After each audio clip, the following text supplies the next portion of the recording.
Thank you very much for the very generous introduction. Good afternoon, everyone. I am so very happy to be with you this afternoon. Kahit walang tulog, I just arrived from Kazakhstan the other night, but I'm so happy to be here with you this afternoon. For the sake of Darius, who believe that reproductive health bill is good, and for the sake of other people who are still undecided. Alam niyo po, yun nga ang sinasabi nila, that we need the reproductive health bill kasi marami nang nagbubuntis. And I would like to tell you at the outset that the very reason why we have an epidemic of teenage fornication and teenage pregnancies in this country is precisely because of reproductive health. No? Kasi ang lahat na nandoon sa bill na ito ay has been implemented in the Philippines for so long. In fact, as I was introduced, for more than 28 years of my life, I was with them. I was a very loyal employee of the Department of Health until I was designated as Program Manager for Natural Family Planning in 2004. And you know, our trainers still came from the United States of America. They practically forced me into accepting the designation because they thought that natural family planning is only for Catholics, or at least for the religious. And they knew then that I was a very active member of the Brotherhood of Christian Businessmen and Professionals. Ang slogan namin, be honest, even if others are not, even if others cannot, even if others will not. He who walks honestly walks securely. And I tried so hard to live by that slogan. I do not say my life is perfect, but I tried so hard to live by that slogan. And in the first one-week training that I attended, I got the shock of my life. Because contrary to what we have been teaching and what they are still teaching until now, contraceptives are not safe. Contraceptives really kill, and they cause a lot of horrible, horrible side effects. And that there is really no overpopulation is a myth. But overpopulation is another talk of mine. I titled The Myth of Overpopulation. It's a myth, no? And I will be explaining that to you. I just said that I only have 1 hour with you because this talk of mine is actually answering section by section the reproductive health bill. Kaya lang po I have to skip many things because I only have 1 hour with you. So, you know, when I discovered this, my conversion didn't take overnight. For about a year, I was just very quiet. I was just researching and researching. I've read thousands of pages of books and materials. And I'd like to tell you, my dear students, that the more I read, the more I cried. Because I realized that we have been deceived for a very long time. And from my intensive research, I also discovered that this is really a part of a global anti-life agenda, which is funded by mind-boggling amount of money. In fact, in this talk, I will also show you how much money is going into the promotion of reproductive health bill. How much money was given by President Obama to President Aquino just so he would have the reproductive health bill passed. So indeed, we have been deceived for a very long time. And indeed, it is true what is said in the Bible, my people perish because of ignorance. And I'm always glad when I'm invited to speak with young people like you, because the primary target of deception are you young people. And I know as Bedans you are very intelligent, and so you will see our presentation, whether indeed this is just a Catholic issue. Because other people think that this is just a Catholic issue. And they say, why is the Catholic Church emphasizing on this? And not all Filipinos are Catholics. I'd like to tell you, this is not only a Catholic issue. This is a war between truth and lies, between good and evil. And certainly, even if you don't even believe in God, if you take contraceptives, for example, like pills, you are going to suffer the same side effects. It's not only for Catholics. So this really transcends religion. So that is why I titled my talk, The Filipino Family Under Siege. Is it really reproductive health or reproductive death?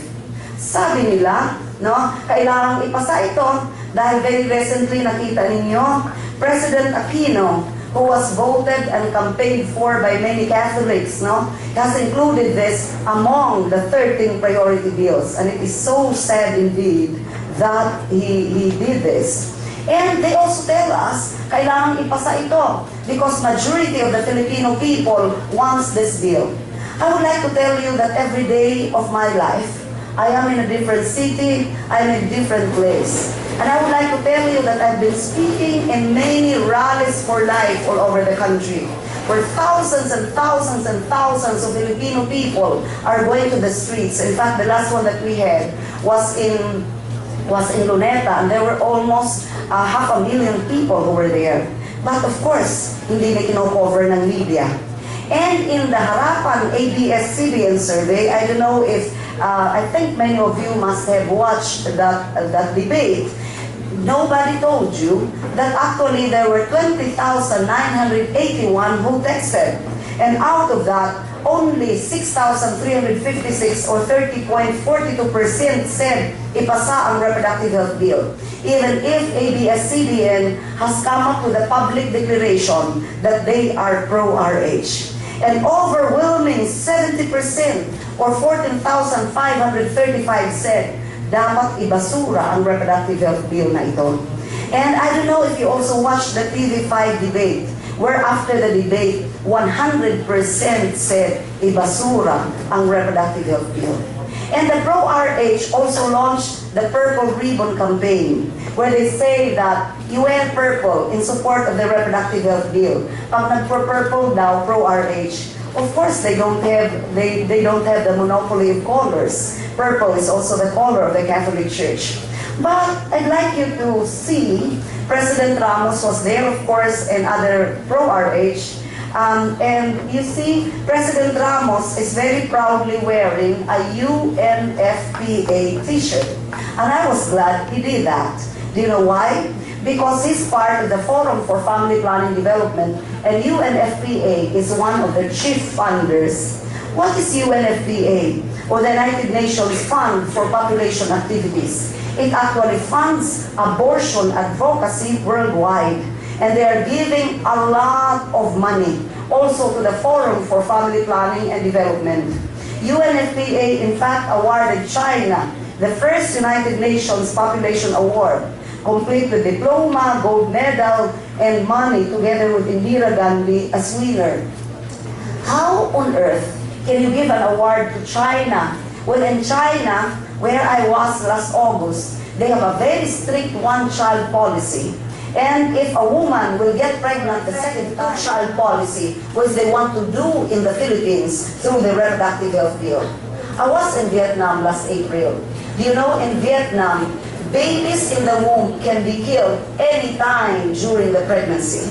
In fact, I met a nun na naglilibot lang siya ng mga hospitals doon sa Vietnam. Kinukuha niya ang ina-abort kasi even if you're already going to deliver tomorrow, you can kill your baby. And UNFPA also gave Vietnam's population award also.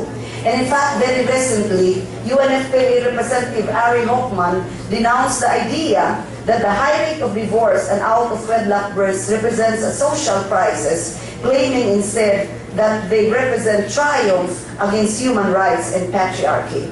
And of course, you know that divorce is an integral part of the culture of death, which is enveloping our country today. What is the culture of death?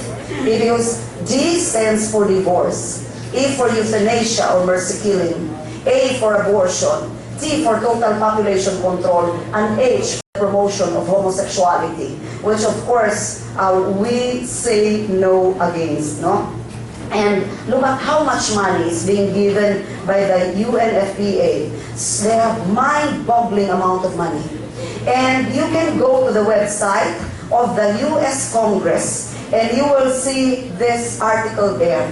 UNFPA rebuked for complicity in China's forced abortion program. Let me read part of it. It says, for 25 years, the United Nations Population Fund, or UNFPA, has been an aggressive and shameful accessory to gross crimes against women and babies in the People's Republic of China. Despite being admonished to do otherwise on countless occasions, the UNFPA continues to be the chief apologist and enabler for past and ongoing crimes against humanity. And I can say a lot more, no, about that. Pero wala tayong oras. So, let me just go to the point. Ano nga ba talaga ang reproductive health? Many people are deceived into thinking that this is beautiful kasi nga reproductive health. Akala nila this is about health. But let me tell you, my dear students and professors, that reproductive health is not a medical term. It is not about health. It is actually a marketing term for abortion, created in the 1980s by abortion rights activists. I was still in the Department of Health when the reproductive health program was launched, no? Long ago, many years ago. And you know who was the model? It was former Bold star Rosana Roses in a very seductive post, no? On reproductive health.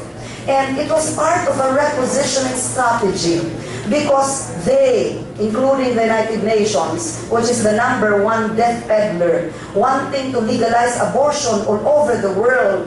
They want to legalize it. They want to force our government to legalize abortion. And of course, they know that abortion is abhorrent, even in countries which are not Catholics. So they had to find a term. At ang nakita nila, ang reproductive health. You can go to YouTube and see the testimony of U.S. Secretary of State Hillary Clinton during her testimony in U.S. Congress, when she was asked by Congressman Smith whether indeed reproductive health includes abortion. Secretary Clinton said that reproductive health indeed includes access to abortion. And in fact, she has repeated this in her many speeches where she said, you cannot have maternal health without reproductive health, and reproductive health includes contraception and access to legal, safe abortions. Meron nga bang safe abortions? In a little while, I will show you. Sabi pa ni Hillary Clinton, who is rabidly pro-abortion and pro-RH, the choice to carry or kill an unborn child should be available for all women. Payag ba kayo doon? Kaya nga, when I spoke in a university, sabi ng isang women lawyer feminist, sabi niya, a fetus, ay nilang tawaging baby, is just an intruder in the womb. Sabi ko naman po, bakit naman naging intruder yung baby doon sa loob ng sinapupunan ng babae? Lumukso lang ba yung baby doon sa loob ng tiyan? Hindi naman po. Alam natin that even only a minute of sexual intercourse can actually make you pregnant already. Sasabihin nila ngayon, unplanned, unwanted, mistimed pregnancy. So, sabi nga nitong mga streamers ng mga kabataan sa Amerika, alam niyo po sa Amerika, every year, every January 3rd week, they have a March for Life. I was able to join last year's March for Life, and there were many young students like you, and they actually are having a rally against abortion. It says, should the innocent baby be put to death for the sin or convenience of the parent? And you look at the website of Likhaan, one of the NGOs in the forefront of promoting reproductive health bill, and you will see that they are promoting mga ligtas na paraan ng pagpapalaglag, no? And it is in their Facebook. And who are in Facebook is most of you young people. So they are trying to induce you that it's okay to have premarital sex. Anyway, if you do get pregnant, you can have a safe abortion, no? And you can go to the website of the Women's Global Network for Reproductive Rights, which is also promoting reproductive health. And you will know that indeed, they are promoting access to safe abortion. And that is actually their current focus at the moment. And in fact, it's also in the Millennium Development Goals, where they say, strengthen the efforts to make safe and legal abortion available for those living in countries failing to achieve the International Conference on Population and Development, or MDG targets. Is there really such a thing as safe abortion? Please watch, my dear students. I know that they are not good to look at, but I beg you, look at them. If you want to watch an abortion video, I can show you a 6-minute video which is titled The Hard Truth. And you will realize there whether indeed there is such a thing as safe abortion. So tingnan ninyo, this one, no? Sorry. Kung makikita ninyo ito, The baby only occupies 2 fingers. This one, 3 fingers. Pero tingnan niyo ulit ng mabuti. Eh kung makikita nyo, talaga namang taong-tao na siya, di ba? Nandyan yung kanyang ulo, lahat. So tingnan ninyo, is there really such a thing as safe abortion? Look at how a baby looks like at 1 month of age. You have to know that even before the mother knows that she's pregnant, from 3 weeks from conception, no, or the meeting of the sperm and the egg, the heart of the baby is already beating. So even before the mother knows that she's pregnant, the heart of the baby is already beating. At 6 to 8 weeks or 1.5 months to 2 months pregnant, all the organs of the baby are already present. The head is complete, the face, the mouth, the tongue are formed, the brain is complete. And of course, the baby can already respond to tickling. And at the same time, the baby can already feel the pain. Have you watched the video, The Silent Scream? It was filmed by former abortionist Dr. Bernard Nathanson, one of the biggest abortionists of all time.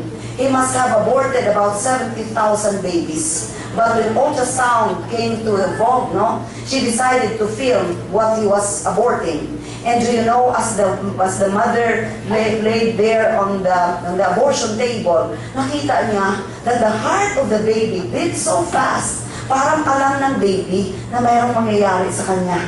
And when the abortion device was inserted into the right, the baby would escape to the left. And when the abortion device would be inserted to the left, the baby would escape to the right. Ganon din ang nangyari kay Abby Johnson, former director ng isang abortion clinic sa Amerika. Read the book Unplanned by Abby Johnson, released just this January 2011, at makikita niyo how horrible indeed abortion is. And there was one picture there in the film that Dr. Nathanson saw, just like Abby Johnson. Nakita niya yung baby, parang gano'n. Para bang the baby was shouting, "Mom, what are you doing to me? I feel the pain. Please save me." Pero of course, the baby inside the womb cannot yet speak. Kaya itinitle ni Dr. Bernard Nathanson na The Silent Scream. Porque ba't ang baby hindi pa pwedeng makapagsalita o makapagdepensa sa kanyang sarili? Pwede na lang nating patayin, no? So, sabi, kilala niyo po siya. Siya ay yung forefront ng likhaan, si Beth Ansioco. Ang sabi niya, siya, kung makikita niyo, punta kayo sa Kongreso, no? Nandun siya palagi sa front, nandun nagkukot sa mga pro-RH. Sabi niya, a child is someone who is born into this world, a complete human person like you and me. A child is a citizen and therefore has human rights. Calling the unborn a child to me is going beyond what the Constitution provides. When House Bill 13 was put in the Committee on Children, galit na galit si Congressman Lagman, the main author of the Reproductive Health Bill. Kasi sabi niya, ang baby doon sa loob ng sinapupunan, hindi pa naman daw tao yan. So wala pang rights. Excuse me, how do we call in Tagalog, how do we call yung pregnant woman? Nagdadalang tao, di ba? Hindi nagdadalang butiki. So alam natin na talagang tao yung dinadala. Pero yung mga pro-RH, sabi nila, hindi pa daw yung tao, no? And you have to know that even you are not only killing the baby. So therefore, in abortion, somebody is killed. A baby, your own baby, the most defenseless human being of all. So therefore, abortion is never safe. It is the worst murder of all. And you have to know that to the woman performing abortions, she also suffers from many side effects, no? She is at risk to many things. Was it the Catholic Church who said it? No. It is in the Family Planner's Bible, Contraceptive Technology. One day, I was interviewed on TV, and the anchor told me, "Dr. Acosta, can you please refrain from mentioning God in your talk? Let us just be scientific in our discussion." And I looked at her straight in the eye and I told her, "I'm very sorry, that was the Ligaya Acosta of long ago." And I asked, "Tell me, who is the author of science?" Hindi siya kumibo. So sabi ko, "Isn't God the author of science?" So anything therefore that man does, contrary to the law of God and to the law of nature, will always redound to the destruction of man. Like contraceptives, sterilization services, abortion, genetic engineering, etc. They are all contrary to God's laws, and they all redound to the destruction of man. Contraceptive technology is the family planner's Bible. It wasn't the Catholic Church who said it. In a research by the National Cancer Institute of the United States of America, they found that women performing abortions before they reach the age of 18 increase the risk to getting breast cancer by 150%. Women performing abortions after age 30 increase the risk to getting breast cancer by 110%. And of course, there's a scientific explanation to that, borne by so many scientific researches. Why? Because the breast of the woman has actually many malignant cells before you become pregnant. That's why you will notice, bakit merong mga madre na mga may breast cancer or single women? Because when you get pregnant, there are actually tissue or cell differentiation that happens in the breast. But when you don't allow the pregnancy to take its due course, you abort the baby, the research says, cell differentiation does not occur, thus increasing the number of cells susceptible to cancer-causing agents. You read the research of Dr. Angela Lanfranchi, an American surgeon who is my friend, published in August 2009, where she says that a woman gains protection from breast cancer by completing a full-term pregnancy. And again confirmed that if the pregnancy ends through an abortion, the woman is more at risk to breast cancer.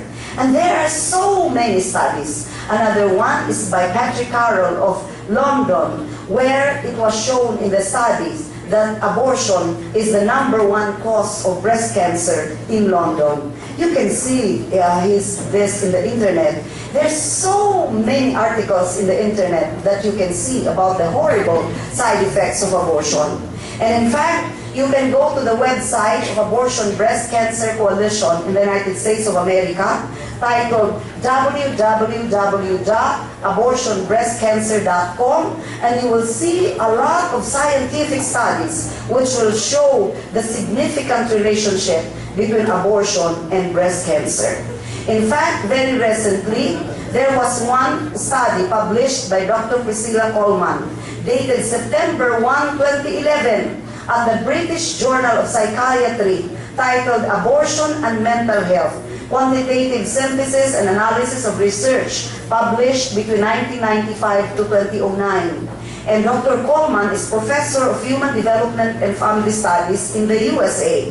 And this study is based on an analysis of 22 separate studies involving 877,181 participants. So as you can see, this is the largest ever, most comprehensive study to date. And it found that women who underwent abortion experienced 81% increased risk of mental health problems. It also revealed that it was associated with a 34% increased risk of anxiety disorders and 155% greater risk of attempting to commit suicide. And Dr. Mary Davenport, my co-speaker, I had a speaking tour in America last June. Dr. Mary Davenport was in one of my talks in California. She is the president of the American Association of Pro-Life Obstetricians and Gynecologists. And she said that this study shed important light on the mental health of women and exposes the egregious cover-up of abortion complications that are an aspect of the abortion distortion. Now, let me bring you to the manual of the World Health Organization. What does the World Health Organization manuals tell us about reproductive health? It actually discusses it lengthily.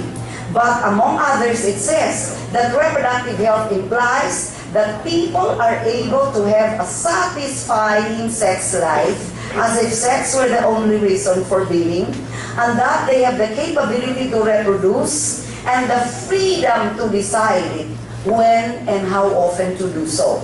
So, freedom to decide it.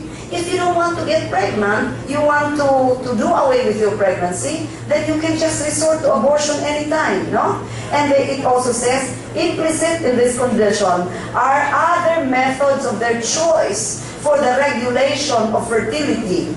And they define fertility regulation as interrupting unwanted pregnancies. And let me tell you, my dear students, that interrupting unwanted pregnancies, fertility regulation, menstrual regulation, unplanned pregnancies, mistimed pregnancies, unwanted pregnancies, which you can see so many times in the reproductive health bill, are actually euphemisms for abortion on demand. I know this very well because I was still at the Department of Health when our family planning nurse and doctor were sent for training abroad on fertility regulation and menstrual regulation. Of course, they confirmed it was about abortion. You didn't have menses for 3 months now or 5 months now. Of course, you know you're pregnant because you had sex with your boyfriend. What will you do? You can go to these clinics like the Family Planning Organization of the Philippines or FPOP. You can go to Maristos and other abortion clinics. What are they going to do to you? Gaganyan ka lang. They are going to scrape your baby piece by piece. Of course, they are euphemisms for abortion on demand. And in fact, you can go to the WHO training curriculum for health program managers. And they are very categorical in saying that one example of reproductive rights is access to safe abortion. No?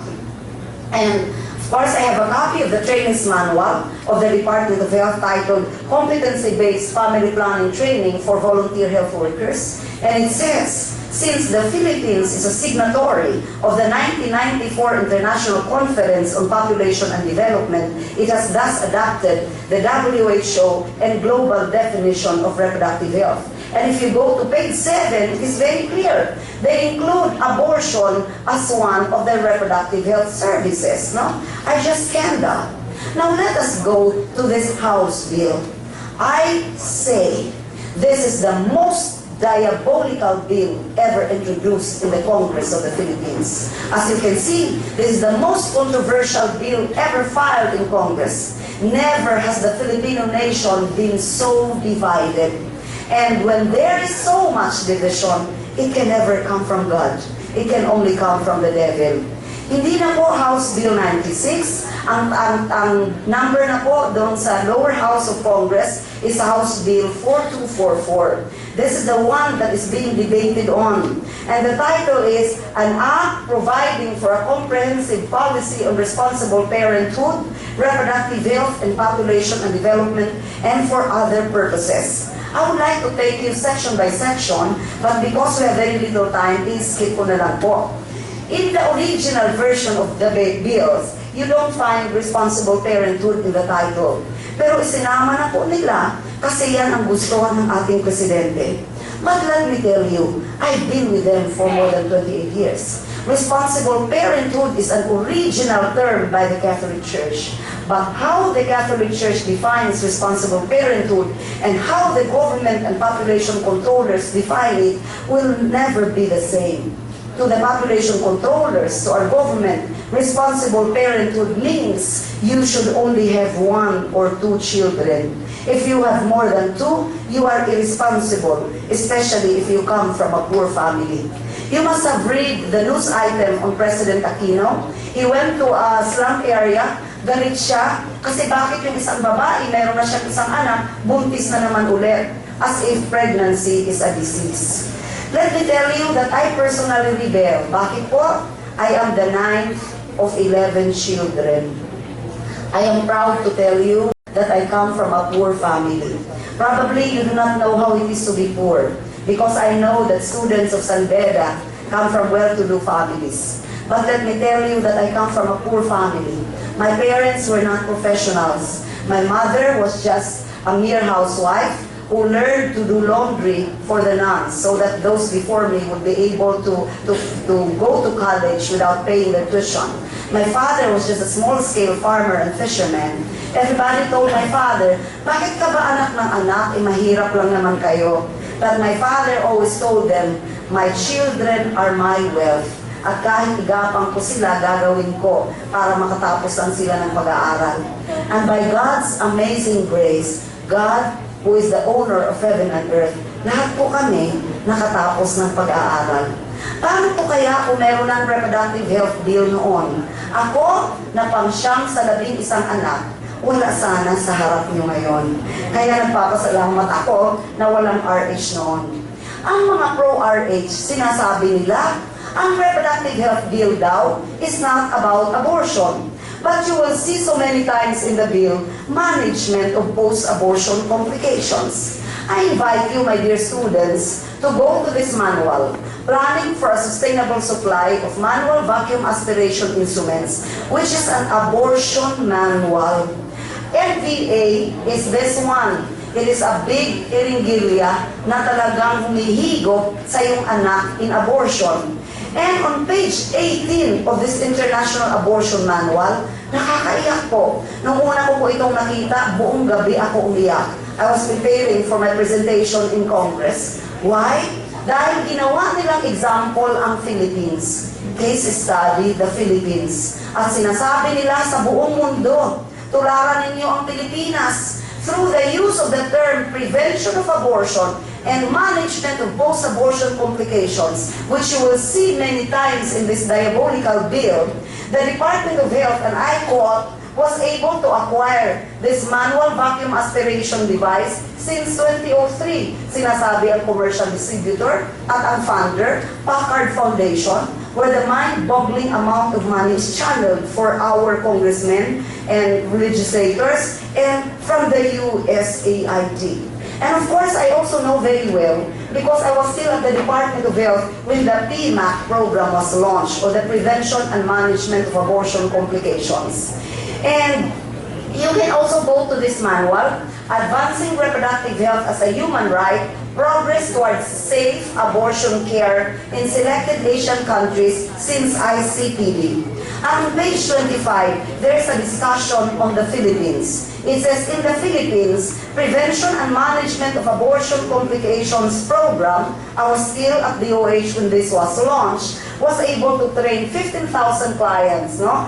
And, you know, they're very proud to report in this manual that a shift in abortion technology from DNC to MVA led to a 62% decrease in cost per client, which again confirms to us how we are being deceived by the term reproductive health, no?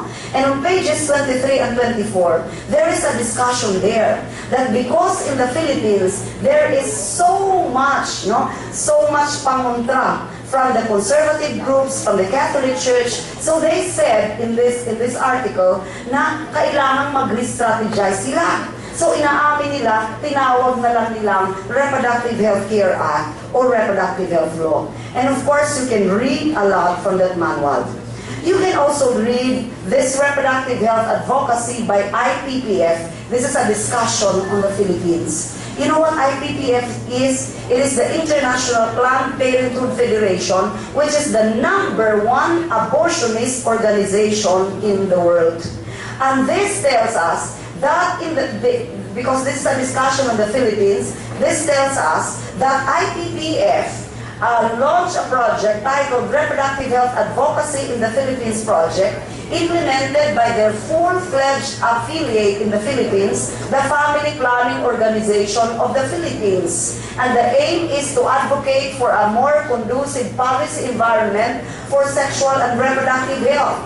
And do you know how much money was given by IPPF to FPOP? Nandito po, 988,604,000 US dollars. So almost $1 billion US dollars for advocacy on reproductive health given by IPPF to FPOP alone. So marami pa pong ibang pera. So makikita nyo yan. And RH promoters also says that we have to pass this bill because this is our commitment to CEDAW. CEDAW is the Convention on the Elimination of Discrimination Against Women. I have a separate talk on that. And if you look at CEDAW jurisprudence all over the world, it has consistently declared anti-abortion laws as a violation to the rights to life and health. In other words, CEDAW is a rabidly pro-abortion organization. And in fact, it came to the Philippines in 2006. and told the Philippines to remove the punitive provisions of abortion or to decriminalize abortion. No? Now let's go to Section 2, Paragraph 3 of this bill in the Declaration of Policy. It says, the state guarantees universal access. Tandaan nyo kung anong universal access. Because many people are deceived. Kasi nga, wala kang nakikita directly na abortion. Pero let me tell you that they are hidden in many terms. One of that is the term universal access. Meron kasing nakasabing universal access to medically safe. Kaya sabi ng mga tao, anong mali dito? Medically safe naman pala. But who determines what is medically safe? They do not want to accept the tons and tons and tons of evidence that we have against the killer effects of contraceptives. Some of them I will be showing to you today. Now, what is universal access? According to international parlance, universal access to reproductive health, and I quote, refers to a full package of services, including comprehensive sex education, which is mandated in the bill, emergency obstetric care, which is a euphemism for abortion, and very, very clear, it includes safe abortion services. So gusto nyo ba, tatanungin ko kayo, gusto nyo bang maging legal ang abortion dito sa ating bansa? Thank God na hindi pa kayo. Pero parang mahina pa ata. Dito hindi ko narinig. Do you want abortion to be legalized in the Philippines? Thank God. Thank God we are still thinking the same. So that means we should all say no to the reproductive health bill because it is actually a euphemism for abortion, no? And let me go to another one.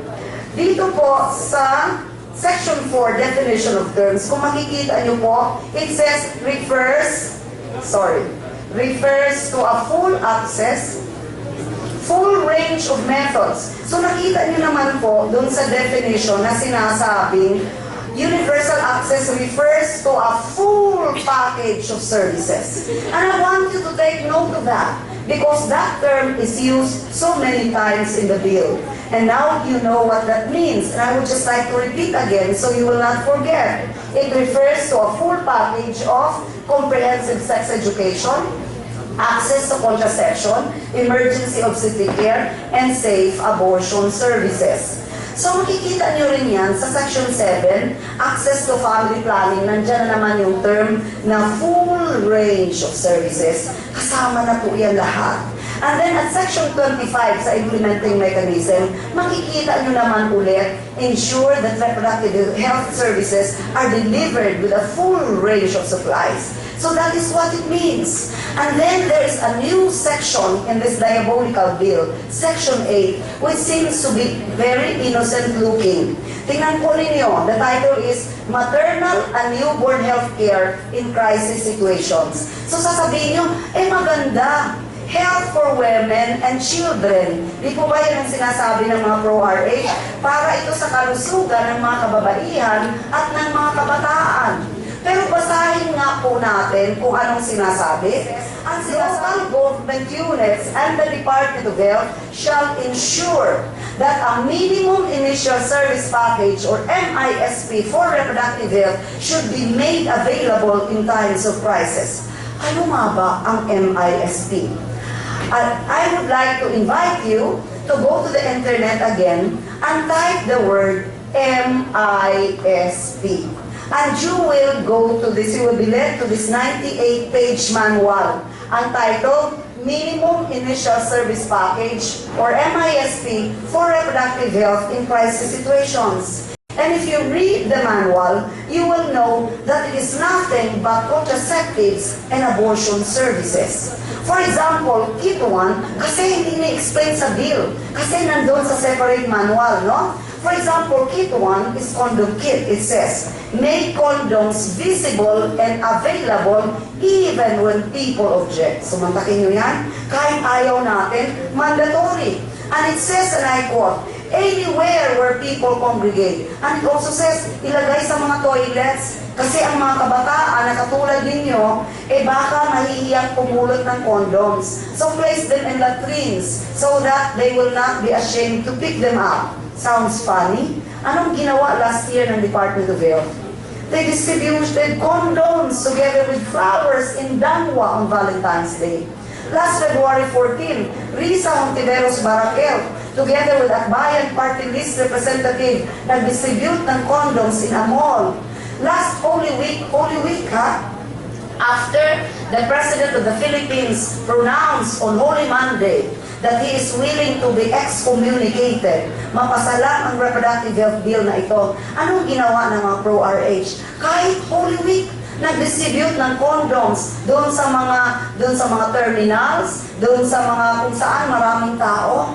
What are they trying to tell us? Why should you be contented with just flowers? Why don't you go all the way, have sex with your boyfriend or girlfriend? Here, you use condoms. In a little while, I will tell you about the truth about condoms. So kung makikita ninyo ang contents ng MISP, post-rape kit, oral and injectable contraception kit, sexually transmitted infection kit, IUD kit, nandyan pa, management of complications of abortion, vacuum extraction for delivery or the MVA, they are all about abortion.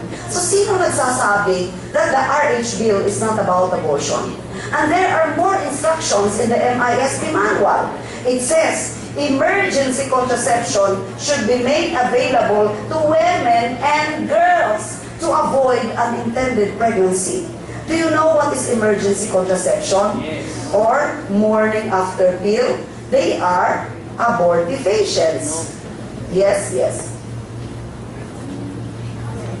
Emergency contraception is what you take after having sex to prevent the sperm from reaching the egg. So you use it before conception. So emergency contraception, wait lang. I'm just going to. So emergency contraception actually prevents making babies. So ano bang tawag pag nagsama yung sperm at egg?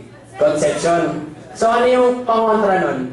Contraception. So an emergency contraceptive actually prevents making you from making babies, diba?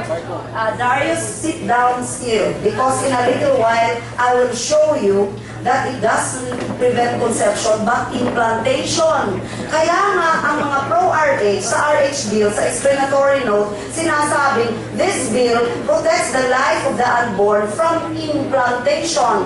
In a little while, I will tell you the difference between conception and implantation.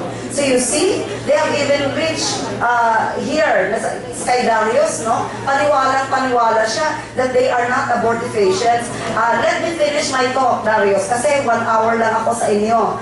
Ang emergency contraceptives, I have a full talk on that, Darius. I wish you can attend my talk. Solely on emergency contraception or morning after pill. At hindi rin sinasabi sa inyo kung ano ang napakaraming side effects. They are abortifacients. Kaya nga tinatawag na morning after, kaya nga tinatawag na to avoid unintended pregnancy kasi it is prescribed to you kung halimbawa nagkaroon ka ng pakikipagtalik na tinatawag nila unprotected sexual intercourse last night.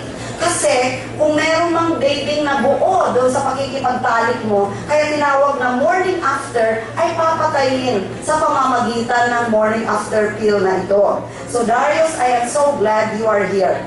Because it is so, talagang kitang-kita ko how you have been deceived by the pro-RH. Okay, let me finish. Saan yung order? Tingnan ninyo, World Health Organization, UNCHR, UNFPA, kahit sa Red Cross. Alam niyo ba ang World Health Organization was also the founder of making tetanus toxoid a birth control vaccine. In fact, ngayon, meron daw directive ang DepEd na lahat ng mga estudyante of reproductive age ay injeksyonan ng tetanus toxoid vaccine.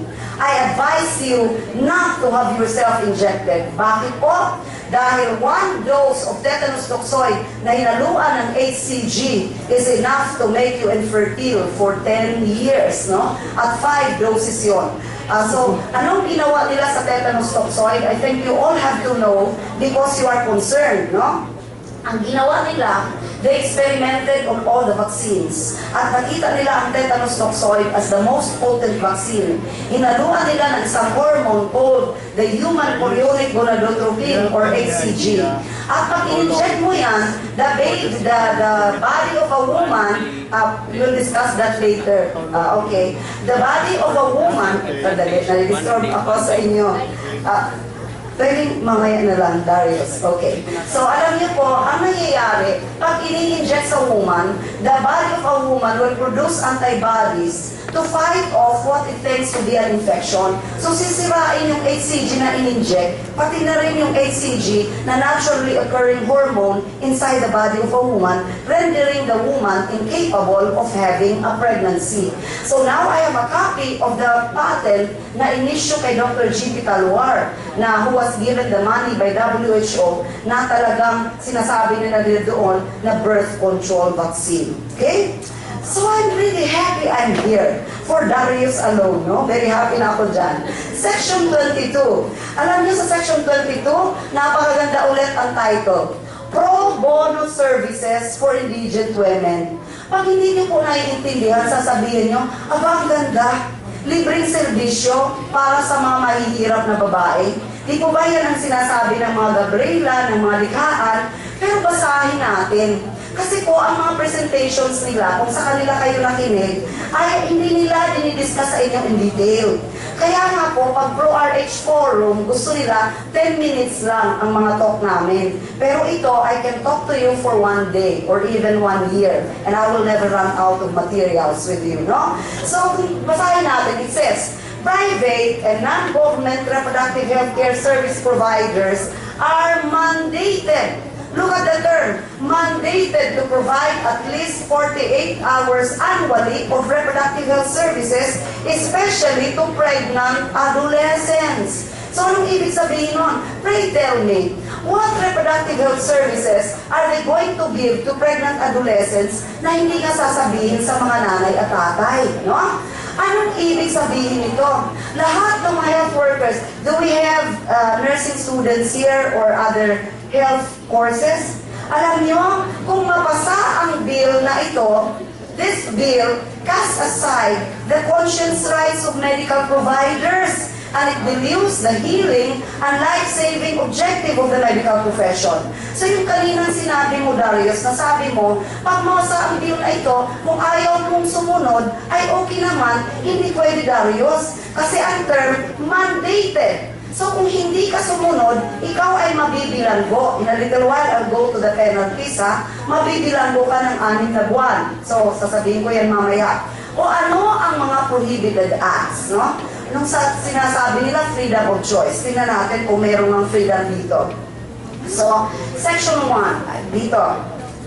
If you knowingly withhold information or restrict dissemination thereof, or intentionally provide incorrect information, or you won't provide full range of reproductive health services, you can go to prison. They don't define what is incorrect information. But let me tell you, if the reproductive health bill were already passed, Attorney Joe and I would be the first to go to jail. Bakit? Yung mga sinasabi namin sa inyo, they will classify it na as incorrect information. Now, sa paragraph 2, if you refuse to provide itong procedures on the ground of lack of third-party consent or authorization, so hindi na kailangan ang spouse consent. Magpapaligate ka, magpapabasectomy. Pag ang doktor sabihin, saan yung spouse consent mo? Pwedeng mabilanggo yun. Bakit? Well, dito sa bill, na current bill na pinagdidebatehan, dinagdagan nila. Because in the original bill, it was very direct, no spouse consent shall be necessary. So sinasabi, in case of married persons, the mutual consent of the spouses shall be preferred. However, in case of disagreement, the decision of the one undergoing the procedure shall prevail. So what is the difference between the original bill? The difference is actually the same. Hindi na kailangan. At alam niyo ba, mga my dear students, if this bill will be passed, aba kahit bagong silang, pwedeng mag-crawl to the rural health units and demand for condoms. At kung hindi mo bigyan, mabibilanggo ka. Nakakatawa ba? Nandito po, it says, it is prohibited to refuse to extend healthcare services on account of a person's age. So free na lahat. Kahit bata, matanda, lahat, no? Kahit on the ground of marital status. So kahit walang asawa, may asawa, pwede, no? So nandyan yan sa bill na yan. At ano ang penalty? Tingnan mo, Darius, no? You will be in prison from 1 month to 6 months and pay a fine of up to 50,000 pesos, no? So saan ang freedom of choice dyan? Sabi nila, gusto nila ng freedom of choice. So, ang tanong natin sa kanila, bakit tayo ipapabilanggo kung hindi tayo sumunod sa mga provisions ng bill? So, walang freedom of choice dito kasi may penalty, no? So, kung maipasa ito, magiging gaya tayo sa Amerika, where the defenders of life and family are the ones that are being handcuffed and sent to jail, no? So ayaw mo ng sex education, gaya ng dito sa itong article na ito, mabibilanggo ka din. Kasi mandatory ang sex education. So they really want to silence us, no? So let me show you actual materials on reproductive health bill. Para makita ninyo how evil this reproductive health bill is. You will notice that it is nothing but the promotion of free sex regardless of age and marital status. Tatanungin ko kayo ba ay in favor na lahat ng mga kabataan pwede nang makipagtalik kahit wala pang asawa? Very good naman, no? Tama. Pero dito sa reproductive health bill na ito, they are promoting free sex regardless of age and marital status. Of course, it's the massive promotion of contraceptives, abortion, and even homosexuality, no? Tingnan ninyo ito. This is a material produced by the University of the Philippines. The title, as you can see, is Your Reproductive Health. Tingnan natin ang nasa loob. It talks about sex and sexuality. It says, adolescence is a period of discovery and experimentation. At this stage, you start feeling attracted to your peers or role models. Sometimes what you feel is more than a crush. You feel you need to be with him all the time to have physical intimacy, in bold red. Anong ibig sabihin nun? You are being told that sometimes you want to have sex with your boyfriend or girlfriend. What do they tell you? It says, when this happens, make sure you are protected. So you are being taught safe sex, use condoms, pills, IUD, without telling you of the horrible side effects. And they define responsible sexuality as avoiding unwanted pregnancy. So as long as you don't get pregnant, it is okay for you to have sex, no? And they also says that lesbianism and bisexuality are normal sexual feelings, no? I have a separate talk on homosexuality, very scientific. I hope one day you will be able to hear that talk, no? Okay, tingnan ninyo ito. Lesson guides on adolescent reproductive health by the Department of Education. About on page 56 and 57, ang itinuturo sa mga high school students at matagal na itong itinuturo, promotion of safer sex, including the use of condoms, reducing the number of partners. Anong ibig sabihin nun? If you have 10 sexual partners, you reduce it into 5, okay na? Non-penetrative sexual practice ang itinuturo, avoiding anal, vaginal, or oral sex without condoms. So kung meron pa ng condoms, okay na kayo makipagtalik. And this is for high school, ginawa ng Department of Education. Tingnan ninyo itong Department of Health material. This is also an RH material. Mga issue ng pagdadalaga. Hindi na daw kailangang magtiis. Aba, it describes in detail damdaming sexual. And there is a question, kailangan ko bang pakasalan ang nobyo ko dahil sa kanya ako unang nakipagtalik? And the answer is, hindi naman. Ang sex daw ay isang natural na akto sa pagitan ng dalawang tao. Kapag naibigay mo ang kabirhinan mo sa isang tao, hindi ibig sabihin ito na kailangan mo siyang pakasalan. So now, are you wondering why we have an epidemic of teenage pregnancies in this country? It is because all of this have been taught in the Philippines for a long time. And very sadly, I was part of it for some time until my eyes were open. Okay? So USAID gave the Philippines in 2009 alone $96.04 million. At ang ibinibigay nilang pera, like for DKT Philippines in 2001, to promote condoms, binigyan sila ng 3.1 million US dollars, no? So, sobra. Ito pa, tingnan niyo itong Kikay Kit. This is adolescent reproductive health. Aba, it comes with a pornographic illustration about condoms and teaching you that it is okay to masturbate, no? Isang paraan daw ito para masigit na makilala ang ating katawan. Oh, I wish I had all the time to explain this with you. And of course, this one is a slide by the Department of Education. All this have been taught for a very long time in this country. Okay. So let me skip this and go to the Attorney Joe will discuss to you on sex education. So I will already skip this. So you see, sex education from grade 5 up to 4th year high school. Kung hindi nyo alam kung anong sinasabi sa mga bata, aakalain yung maganda. So this will be explained by Attorney Joe. Let me go to the side effects of contraception. Section 10 of this bill classifies contraceptives as essential medicines.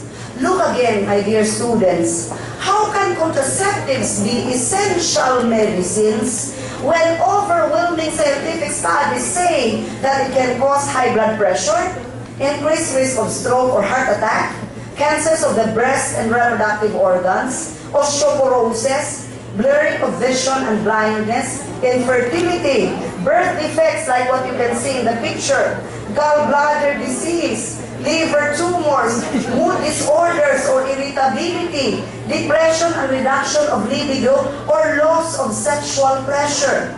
Kaya kung makikita ninyo, countries with the highest contraceptive prevalence rate, they also have a very high rate of divorce, no? In a research by Dr. Goldstein of the Institute of Sexual Medicine in Boston University, nakita niya that women on the pill, they have very high levels of chemical which wipes out the testosterone. Ano ang testosterone? It is the source of a female sexual drive. So, imbis na maging magana sa sex, nawawala ng sex, nag-aaway yung mag-asawa, hindi nila alam na kaya irritable, kasi nga, it's a side effect of the hormone that they are taking. In fact, in a very recently published article, October 1, 2010, makikita ninyo, the pill has been found to alter the female brain, making a woman act like a different person.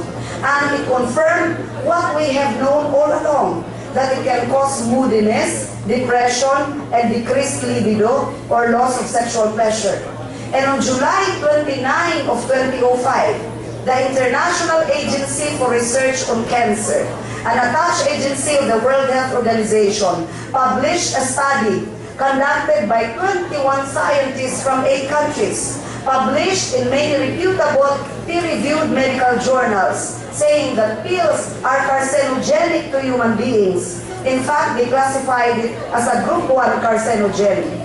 And the statement says, women increase the risk to breast, cervical, and liver cancer if they use oral contraceptives, and the greatest cancer risk is to young women, particularly teenagers who use the pill, no? So let me just show you a lot of studies. In a recent meta-analysis, breast cancer, 2006 Mayo Clinic analysis, breast cancer, Fred Hutchinson Cancer Research Center, breast cancer, no? So lahat, napakaraming studies which will show that breast cancer is one of the many side effects of pills and contraceptives. An 8-year nurses' health study showed that pill users are 200, and in another study published in 2008, another study published in The Lancet in 1988, a British medical journal, showed a 300% increase in cervical cancer in pill users. No? So here, there are so many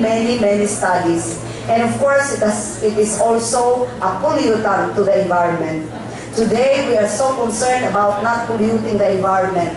And we fail to realize that contraceptives are the #1 pollutant in a woman's body. And do you know that depo-provera, or the injectable contraceptive, was actually banned as early as 1978 for 3 reasons. One of that is a much higher risk of developing breast cancer. So ayan ang napakaraming side effects. Now, let me tell you, before I end, let me tell you how contraceptives work so that you will understand. You will understand everything. It actually works in 3 ways. Number 1, it shuts off the pituitary gland so that it will not be able to release the hormone to tell the ovary to release the egg. In that way, it is not an abortifacient. However, you have to remember that the pituitary gland is the communication center of the body. And the whole time that you use contraceptives, you are shutting off your communication center. Second, it thickens the cervical mucus so that it will serve as a plug to prevent the sperm from entering. And number 3, they are abortifacients, no? So, it is not the church who is saying this. You can see that in the many drug literatures, no? And of course, they don't say it causes abortion. They call it prevents the normal buildup of the endometrium, or it causes the thinning of the endometrial lining. What does that mean? Look very closely. This is how the womb of a woman looks like for those who do not take contraceptives. So as you can see, it's very thick, lush, and healthy. Why? God designed it to be serve as nourishment or food for the newly conceived baby who will stay there for 9 months. But if you take contraceptives, this once very thick, healthy endometrial lining, which looks like an underwater scene, no? It becomes very dry and barren like a desert. So that the newly conceived baby can no longer implant in that kind of environment, no? Let me explain to you further. Conception, can you say, let me ask you, when does life begin? Conception or implantation? Medyo, sandali. Saan nag-uumpisa ang buhay? Conception or implantation? Conception. Okay. So, I don't blame you. Maraming nagsabing implantation, meron din nagsabing conception. Science proves that all the genetic characteristics of a human being is already complete once the egg and the sperm unites. That is the beginning of human life, and science has proven that. Pero ang mga pro-RA, sabi nila at implantation. Do you know why? Because contraceptives prevents implantation, no? Ibig sabihin, ang newly formed na baby, hindi nakakakapit. Bakit? Naging manipis na yung matres. Sabi nila, wala pa naman daw buhay yun. Tanungin natin sila, ano ang kakapit kung wala na buong buhay? No? So, here, conception happens here at the outer third of the fallopian tube.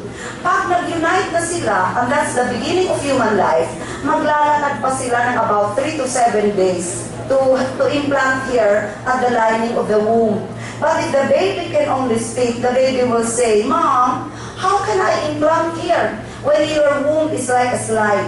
Kaya po ang baby namamatay kasi wala siyang kinukunan na pagkain doon at naa-abort. We call that micro-abortion. And according to research, a woman on the pill can kill or abort as many as 2 to 5 babies in a year. How about IUD? IUD works essentially as an abortifacient, not as a contraceptive. Nakikita na ba kayo ng IUD? Ang IUD, made of plastic at alambre, no? Hinaluan ng copper. Kaya nga ang tawag, copper tea. And any medical book would tell you that copper is a poison to the womb, no? Imagine nyo yan, alambre, plastic, ilalagay doon sa silog dahil sinapupunan ng nanay. Ano mangyayari ngayon? Siyempre, constant inflammation and infection doon sa uterus. So therefore, marami nang namatay na mga babae gumagamit ng IUD. Kaya nga in first world countries, IUD has been banned already, no? Marami ng mga cases filed against the manufacturer of IUDs. Pero saan nila itinatapon? Dahil this is a multi-billion-dollar industries sa mga third world countries like the Philippines na willing tumanggap ng maraming pera, no? At saka, kailangan malaman nyo rin, that's this thread na sinasabi sa mga babae, kailangan kakaklapin nyo para makita nyo kung nandoon pa yung IUD.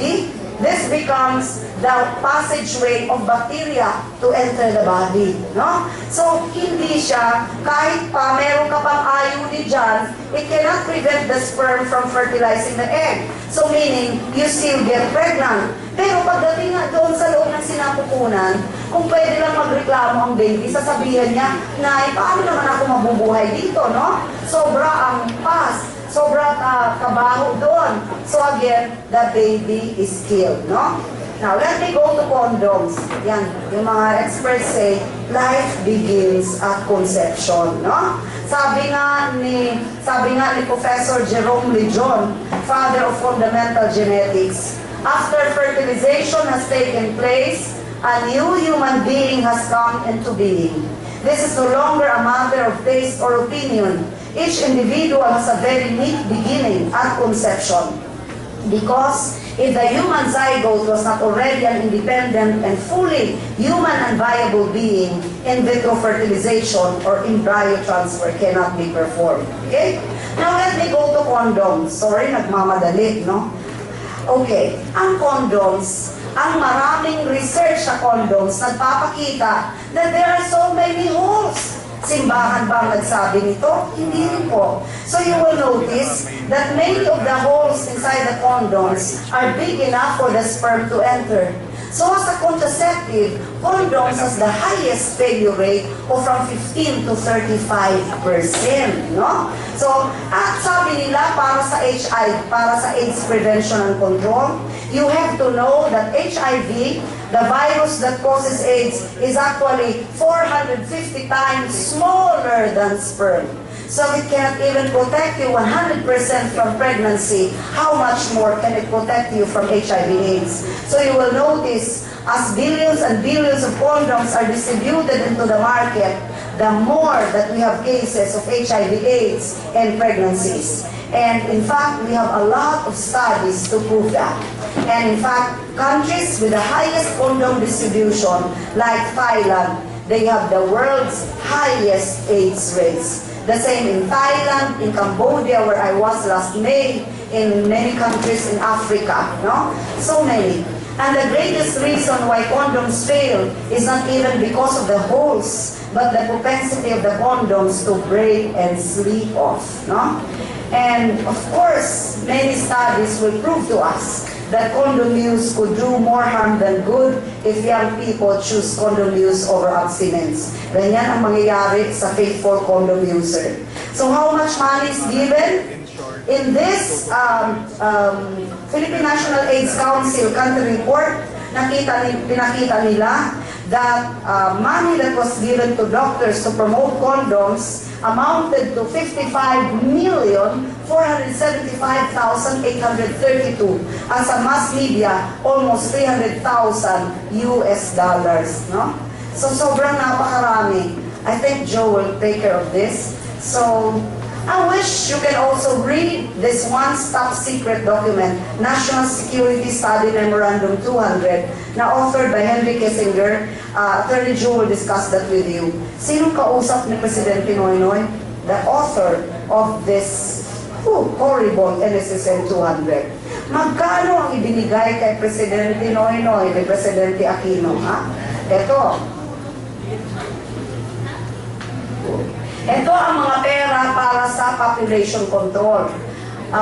Last year, $40 billion US was released by the UN Secretary General's Global Strategy for Women. Global Health Initiative, $63 billion US, no? Papash ko na lang sa inyo para makita ninyo kung bakit kahit na itong bill ay hindi na ipapasa sa napakaraming kongreso, nagre-resurrect pa din. It is because of the mind-boggling amount of money that is being given to the program. Yan. So napakarami from European Union, etc. And from Obama to Presidente Noynoy last September 2010, $434 million US. Binigyan siya ng World Bank ng $59.1 million US for poverty alleviation. Okay? Okay. Sa ending, let me just ask you, let me just give some tips to you. I think I will have no more time for this. Pero siguro, Um, Let me just tell you again, my dear young ladies and gentlemen, true love never puts another at risk, emotionally, physically, or morally. If your boyfriend or girlfriend will tell you, prove to me that you love me by going to bed with me, what will you do? You look at them straight in the eye and tell them you are a liar. Because a person who truly loves you will wait until you get married. Why? Because you are worth waiting for. No? And there is only one answer to end the AIDS epidemic and prevent sexually transmitted disease. It is abstain. Can you read? Abstain from sex before marriage. Be faithful. Okay? So the greatest gift that you can give to each other on your wedding day is still your virginity.